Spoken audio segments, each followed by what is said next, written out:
Friends నేను upload చేసి job notification సంబంధించిన వీడియోస్ మిస్ కాకుండా చూడాలనుకుంటే ఇక్కడ రెక్కలో కనిపిస్తున్న సబ్స్క్రైబ్ బటన్ ప్రెస్ చేసి ఆ పక్కన వచ్చే బెల్ బటన్ కూడా ప్రెస్ చేయండి. ఇలా చేయడం ద్వారా అప్లోడ్ చేసి ఏ వీడియో మిస్ కారు. ఈ వీడియో నాతో తప్పకుండా లైక్ చేయండి. అలాగే మీ ప్రతి ఫ్రెండ్కి ఫేస్బుక్ ద్వారా వాట్సాప్ ద్వారా షేర్ చేయడం ద్వారా అందరికీ బాగా యూజ్ అవుతాయి. ఫ్రెండ్స్ మనకి ఎస్ఎస్సి నుంచి మనకి భారీ రిక్రూట్మెంట్ రావడం జరిగింది. సో దీని యొక్క అర్హత చూసుకున్నట్లయితే మనకి ఇంటర్మీడియట్ మరియు అదేవిధంగా మనకు ఇంటర్మీడియట్ ఉంటే చాలు, లేదా పాలిటెక్నిక్ చేసిన వారైనా హైయర్ ఎడ్యుకేషన్ అయినా పర్వాలేదు అనమాట దీనికి అప్లై చేసుకోవడానికి. సో మనకు లాస్ట్ డేట్ వచ్చేటప్పుడు మనకు డిసెంబర్ 18 వరకు ఇచ్చాడు. సో ఫుల్ డీటెయిల్స్ అనేది నా యొక్క ప్రీవియస్ వీడియోలో ఎక్స్ప్లెయిన్ చేశాను. పేమెంట్ అంటే పే ఎంత చేయాలి, ఫీజు ఎంత కట్టాలి ఎగ్జామ్కి, అదేవిధంగా ఖాళీల వివరాల గురించి ఫుల్గా ఎక్స్ప్లెయిన్ చేశాను. సో ఆ యొక్క వీడియో యొక్క తాలూకు లింక్ని కింద డిస్క్రిప్షన్లో ఇస్తాను. మీరు చూసిన పీడిఎఫ్ యొక్క లింక్ని ఇస్తాను. అదేవిధంగా మీరు ఆన్లైన్లో అప్లై చేసుకునే ఆ యొక్క లింక్ని కూడా కింద ఇస్తాను. సో అవి చూడండి. ఇప్పుడు మనకు స్కీమ్ ఆఫ్ ఎగ్జామినేషన్ కోసం వెళ్ళిపోదాం. సిలబస్ గురించి ఎక్స్ప్లెయిన్ చేస్తాను. ఓకేనా, మనకు ఎలా 3 టైప్స్లో ఉంటుంది ఫ్రెండ్స్. మనకు కంప్యూటర్ బేస్డ్ ఎగ్జామినేషన్ టైర్ 1, ఆ తర్వాత డిస్క్రిప్టివ్ ఉంటుంది, తర్వాత టైపింగ్ టెస్ట్ అనేది ఉంటుంది. ఒక్కొక్క విభాగాన్ని దాటిన తర్వాత మనకి ఇలా చేయడం జరుగుతుంది. సో మనకు ఫస్ట్ కంప్యూటర్ బేస్డ్ ఎగ్జామినేషన్లో మనకు ఆబ్జెక్టివ్ టైప్లో ఉంటుంది friends. English language, general intelligence, quantitative aptitude, అదేవిధంగా జనరల్ అవేర్నెస్. సో ప్రతి విభాగం నుంచి 25 క్వశ్చన్లు ఉంటాయి. మనకి 50 మార్క్స్ ఉంటుంది. నెగిటివ్ మార్కింగ్ కూడా ఉంటుంది ఫ్రెండ్స్. ప్రతి తప్పు సమాధానానికి 6 మార్క్ అనేది పోతుంది. టైం చూస్తే మనకు 60 మినిట్స్ అనేది ఇచ్చాడు. ఓకేనా, అంతేకాకుండా మనకు తెలుగులో, హిందీ మరియు ఇంగ్లీష్లో మాత్రం క్వశ్చన్ పేపర్ అనేది ఉండడం అనేది జరుగుతుంది. ఓకేనా, జనరల్ ఇంటెలిజెన్స్ అదేవిధంగా ఇంగ్లీష్ లాంగ్వేజ్లో చూసినట్లయితే మనకు అనలాగి, సింబాలిక్ ఆపరేషన్స్, సింబాలిక్ డయాగ్రామ్స్, అదేవిధంగా symbolic number classification, drawing interfaces ఈ విధంగా ఉండడం జరుగుతుంది. నంబర్ సిరీస్ కూడా ఉంది, ఇంబాల్ ఫిగర్స్ ఉన్నాయి, ఫిగరల్ సిరీస్ ఉంది, క్రిటికల్ థింకింగ్ ఉంది, ప్రాబ్లమ్ సాల్వింగ్ ఉంది, ఎమోషనల్ ఇంటెలిజెన్స్ ఉంది, వర్డ్ బిల్డింగ్ ఉంది, సోషల్ ఇంటెలిజెన్స్ కూడా ఉంది, కోడింగ్ అండ్ డీకోడింగ్ కూడా ఉంది ఫ్రెండ్స్. అది చూడండి. ఇంగ్లీష్ లాంగ్వేజ్ విజయం కోసం అయితే spot the errors, fill in the blanks, synonyms, homonyms, antonyms, spellings, detecting misspelled words, idioms, phrases, one word substitution, improved of sentence, active voice and passive voice. అదేవిధంగా మనకు close ప్యాజెస్ ఉన్నాయి, close ప్యాజ్ ఉంది, passages ఉన్నాయి, comprehension passages ఉన్నాయి.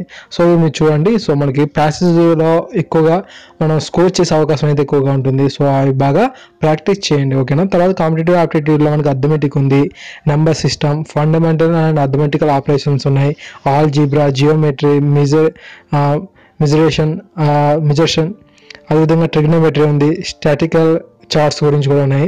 So ఇక్కడ మీరు చూసినట్లయితే number సిస్టంలో మనకు whole numbers, decimal and fractions and relationship between numbers ఉంది.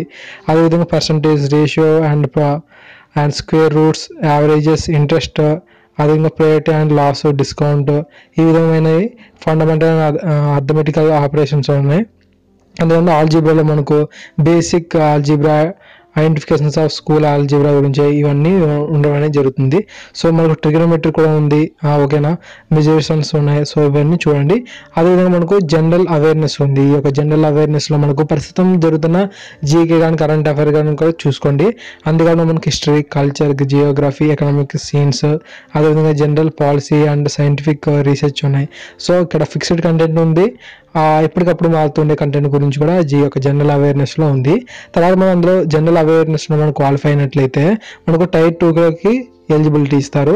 ఈ టైర్ 2లో మనకు డిస్క్రిప్టివ్ పేపర్లో ఉంటుంది, అంటే మనకు ఒక ఎస్ఐ రాయమని ఇస్తారన్నమాట. సో అక్కడ మనకు పెన్ అండ్ పేపర్తో మనకు వర్క్ ఉంటుంది, దానికి సంబంధించినవి చూడవచ్చు మీరు. తర్వాత ఏంటంటే మనకు లెటర్ ఇస్తారు, ఆ లెటర్ రైటింగ్ కూడా మనం చూడాలన్నమాట, అది కూడా రాయాల్సి ఉంటుంది. అక్కడ వర్డ్స్ గురించి కూడా ఇచ్చారు.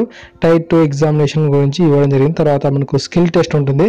ఆ ఇంట్లో క్వాలిఫై అయిన తర్వాత మనకు స్కిల్ టెస్ట్ లేదా డేటా ఎంట్రీ, అంటే డేటా ఎంట్రీ జాబ్ అనేది మనకు ఈ యొక్క స్కిల్ టెస్ట్లో ఏ విధంగా ఉంటుందంటే మనకు 8,000 స్పీడ్ అనేది చేయాల్సి ఉంటుంది, టైపింగ్ అనేది per hourకి.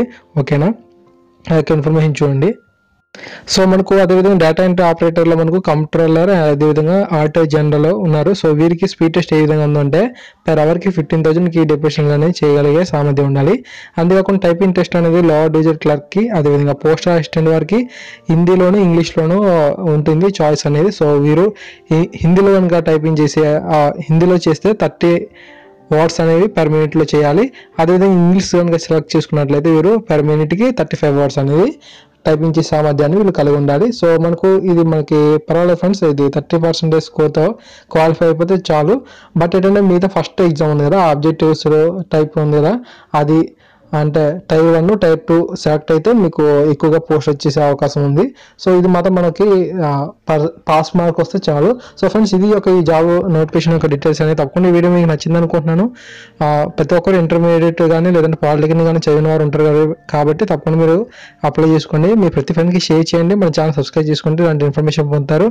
డిఎస్సి ప్రిపేర్ అయినా, గ్రూప్స్ ప్రిపేర్ అయినా మంచి మెటీరియల్ అనేది ఆల్రెడీ అప్లోడ్ చేశాను.